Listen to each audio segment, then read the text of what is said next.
سلام. سالیان بود که خامنه‌ای با سوار شدن روی اسب نیابتی‌های منطقه و با شعارهای دهن پرکن انرژی هسته‌ای حق مسلم ماست میتاخت و سر بسیجی‌ها و مسافران راهیان نور رو گرم میکرد. اما مدتیه که بعد از اتفاقات اخیر، مثلا همین 2 سال اخیر، همون امت همیشه در صحنه ظاهراً دچار شبهاتی شدن، طوری که الان این شبهات داره براشون به یک نگرانی جدی تبدیل میشه. امروز نیاز هست در مقابل شبهه افکنی دشمن ما بتوانیم پاسخگو و جوانهای ما را از خطر دشمن در این برهه زمان حفظ بکنیم. آنقدر شبهه افکنی از طریق دشمن داره می شود که من پیشنهاد می کنم به صدا و سیما شما به جای اینکه گاهی برنامه هایی که هیچ خاصیتی ندارد و ساعتها وقت مردم رو میگیرد، بیاید یه برنامه بذارید جواب شبهات افراد آگاه و مطلع رو دعوت کنید به شبهات جواب بدند.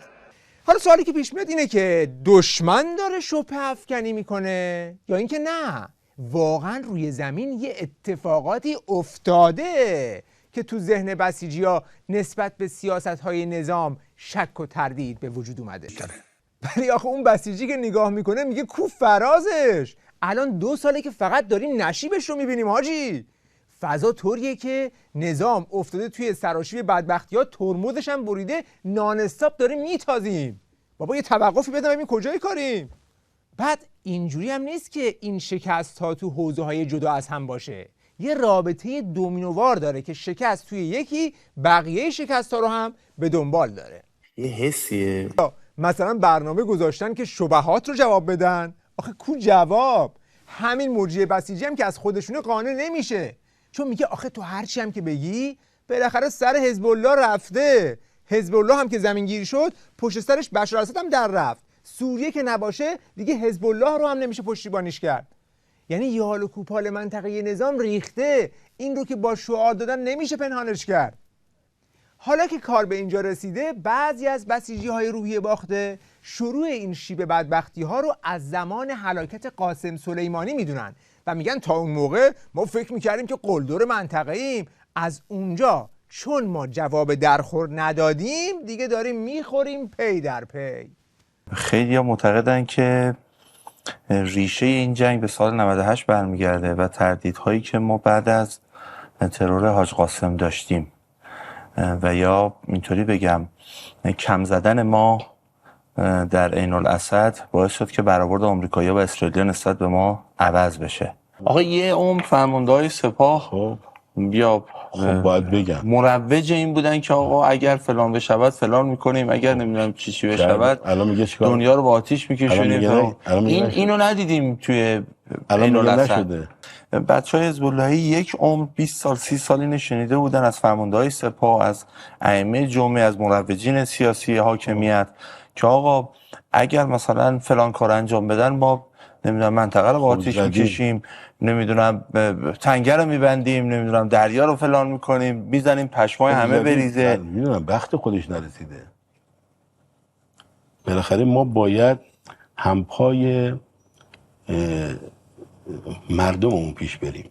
علاوه نظامی که مسئله به اصطلاح فقط نیست، جنبه‌های اجتماعی مثلا باید در نظر گرفت. شما وقتی که مثلا وارد یه جنگ گسترده میشید تبعاتی داره. جنگ دوراندیشی میخواد، حزم میخواد و باید پا به پای همه با هم پیش بریم. یارو میخواد به بسیجی حالی کنه که آخه نفهم ما هر کاری که میتونستیم بکنیم رو کردیم که الان وضعیتمون اینه، دیگه کاری نمیشد کرد. انتظاری داری تو؟ مثل این میمونه که طرف سیب زمینی رو بچلونه بعد انتظار آب آناناس داشته باشه. نمیشه که. این داره میگه ما همین بودیم که داری میبینی اونایی که اون شعارها رو میدادن خودشون با شعارهاشون دود هوا شدن.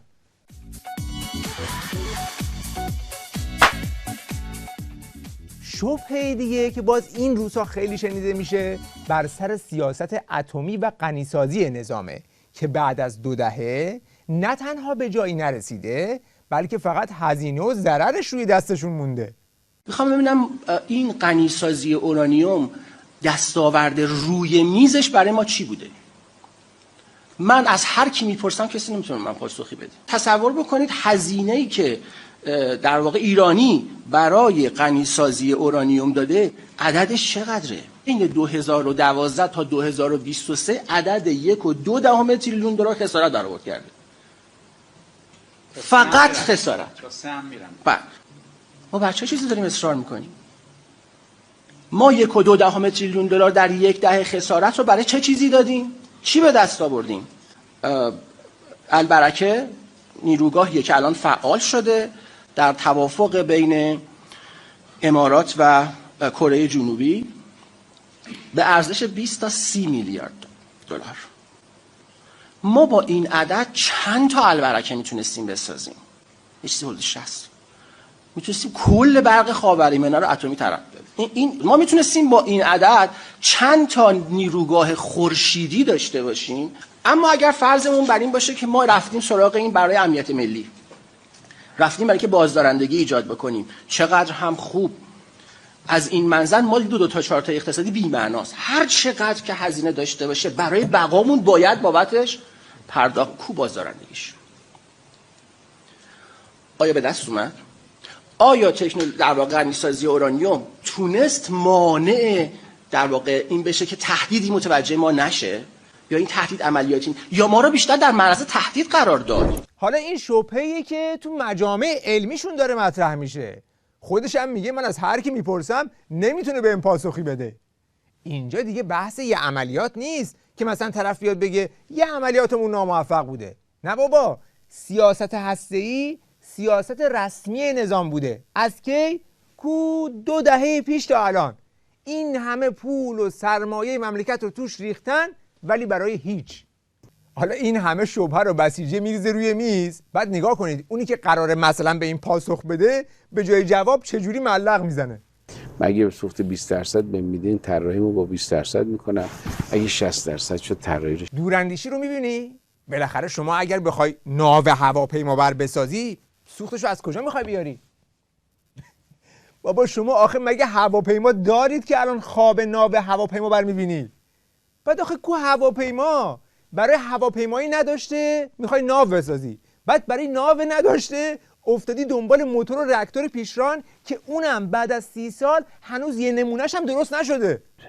پس ما بسیجیان نتیجه میگیریم که بعد از 30 سال برباد دادن هزینه و بعد از 2 دهه فشار و تحریم و ضربه هنوز هم برای نتیجه دادن قراره که به تأخیر بیفته و با وعده سر خرمن دارن سر میدونن. اگر این اسم شکست سیاست‌های راهبردی نظام نیست پس چیست؟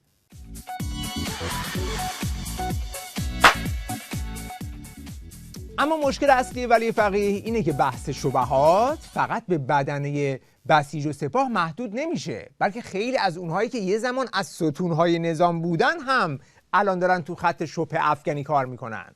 حالا میبینیم بعضیا شبهه علمی پیدا میکنن. در ادامه راه دیدید الان بعضیا از انقلابیگری دارن توبه میکنن.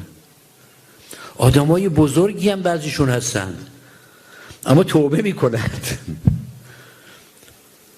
در واضحات آدم گاهی تعجبم میکنه، یک واضحات را نمیفهمند که دیروز خوب میفهمیدند. میاد توبه میکند از کار بزرگی که انقلاب کرد، بعد از شکستن استبداد دیوار استعمار را شکست. در آستانه 13 آبان این بگم کار بزرگی بود. پس داره یه اشاراتی میکنه خیلی مبهم که گویا یه سری از اون بالاهای نظام به قول گفتنی ریزش کردن، چون داره میگه آدمای بزرگ نظام دیگه، کسانی که قبلا خوب میفهمیدن ولی الان به مبانی که همه چیز روی اونها سوار شده شک کردند. یکی از اون مقولات که الان شک برانگیز شده داستان سفارتگیری آمریکاست که قبلا خود آقاشون در این رابطه تاکید مؤکد کرده بود که کسی نزدیکش نشه. مسئله لانه جاسوسی نمیتوانه مورد سوال و تردید قرار بگیره. یه عده‌ای این تردید رو در بین افکار عمومی مردم به خصوص جوانها پخش میکنن دانشجویان ما چرا رفتن سفارت یک کشور رو گرفتن؟ این یه کاری بود برخلاف مقررات بین المللی. این حرف رو دارن پخش میکنن. حالا خامنه اینو گفته، ثبت هم شده، ولی یک کسی با سوابق ناطق نوری الان میاد سفارتگیری رو زیر علامت سوال میبره. ناطق نوری که قبلا رئیس مجلس بوده، وزیر کشور بوده، تا سال 96 هم رئیس بازرسی دفتر خامنه‌ای بوده، ولی همین ناطق نوری اخیراً یه مصاحبه داشته با یکی از رسانه‌های نظام که این حرفا از توش در اومده. ناطق نوری: از نظر من تصرف سفارت آمریکا به عنوان لانه جاسوسی اشتباه بزرگی بود. به نظر می رسد بسیاری از گرفتاری ها از همان نقطه آغاز شد. موضوع سفارتگیری هم از اون حرف هاست، چون این یکی از اون سنگ بناهاییه که کل سیاست‌های نظام روش ساخته شده. بنابراین اگر کسی اون رو زیر علامت سوال ببره، تمام 46 سال بعدش که نظام با اتکا به اون اقدام طی کرده هم باید برگردی و روش شک و تردید کنی. کسایی مثل آقای ناطق با آقای باهنر، اینها صحبت‌هایی نیست که خیلی مقطعی و خلق الصاع مطرح شده باشه. اینا نشون دهنده یه واقعیاتی در جامعه است و اون خستگی ملت از منازعه و تنازعه. یعنی ملت ایران نمیخواد بیش از این توان یه سری منازعاتی رو بده که از 40-50 سال پیش در کشور شکل گرفت و هیچ وقت حل نشد. ملت میخوان زندگی کنن. اتفاقی که الان در کشور شکل گرفت، بعضی از کسان فهمیدن چه خبره، این است که آقا کشور نیازمند این است که این منازعاتش رو حل کنه. اصلا یه رفراندوم برگزار کنید. منازعاتی که توی این مدت ایران تاوانش داده به هر دلیل، این منازعاتش رو جلوش بگیرید. این یکی دیگه خیلی روباز داره به عمق ریزش اشاره میکنه، چون داره خیلی رو میگه که تمام این شعارهای این سالیان به جایی نرسیده و دیگه الان باید کوتاه بیایم. خب این چیزی نیست که یه بوفالویی مثل علم الهدا بتونه باهاش کنار بیاد. کار منو خسته نکند، کار بر من غالب نشه، مقاومت تو خط دفاعی باعث نشه من ببرم و نتونم به خاطر اینکه هی کسل بشم بگم مثلا یه روز 2 روز 3 روز آخرش نه حضرت که نیومد، کاری که نشد دیگه کار درست نمیشه، دیگه مملکت درست نمیشه، انقلابم به جایی نمیرسه، دولتم به جایی نمیرسه، این فیض آمریکا هم نابود نمیشه، بس بنابراین ولش کنیم. ولی خب متاسفانه بعضی از عزیزان ما اینا یا دچار سعمه شدن یا تجار فترت شدن. اینا آمدن میگن آقا اگر اون روز ما جاسوس خانه امریکا رو نگرفته بودیم، سفارت امریکا تسخیر نشده بود، این همه مشکلات به وجود نمی اومد. همه مشکلات مال اون روزه. خب بعضی از شما عزیزان که اونجا بودید که حرفا رو میزنید، در اون زمان خودتون هم همه کاره بودید. حالا این هفت تیرکشی‌ها به همدیگه در شرایطیه که همشون میدونن که جامعه زیر پای خودشون در حال قلقل کردنه و مدام به همدیگه مستقیم یا غیر مستقیم هشدار میدن که حواستون به جامعه باشه که یه دفعه فوران نکنه. مردم باید باور کنن که ما میخوایم بر اونها خدمت بکنیم، نه حاکمیت. من الان از آمریکا و از نمیدونم اسرائیل و از خارج نمیترسم، من از داخل از دعوا و اختلاف میترسم. ولی دعوا کنیم لازم نیست اسرائیل بیاد آمریکا بیاد، خودمون رو خراب میکنیم. الان بحث سنرخی شدن بنزین داره جدی میشه، اونم چند درصد، نمیدونم 300%، 400%، 500%. میخوایم من این کشور رو به هم بریزید، اومدید کشور رو اداره بکنید، نه که به مردم فشار بیارید. نگرانی از قیام خودش رو در سیاست‌های امنیتی نظام هم دائما نشون میده. هرچند که خودشون نمیخوان به زبون بیارن، ولی در عمل در هر بزنگاهی نشون میدن که اون چیزی که ازش بیشتر میترسن کف خیابوناست. شما روز اول جنگ کجا بودید؟ برگزاری اولین جلسه جنگی شورای امنیت کشور. اولین تصمیماتی که گرفته شد تو بحث کنترل شرایط داخلی کشور بود. تصمیم گرفته شد که ایست و بازرسی ها به سرعت فعال بشه با هماهنگی سپاه و تصمیم گرفته شد که بسیج مسلح بشه. به نظرم این جزو تصمیمات بسیار اساسی. روز جمعه است یعنی؟ بله.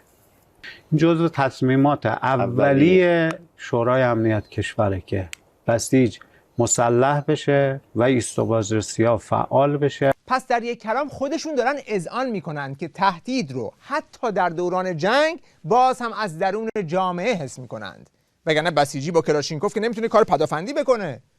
این اومده که مثلا یه وقت اوضاع مملکت از دستشون در نره. اما مشکل اینه که همین بسیجی هم امروز دچار شبهات متعدد شده و بعد از اینکه چند تا از مقامات مطلع رو آوردن که مثلا توضیح بدن، بیشتر براشون اثبات شد که نظام واقعاً تو سراشیبیه.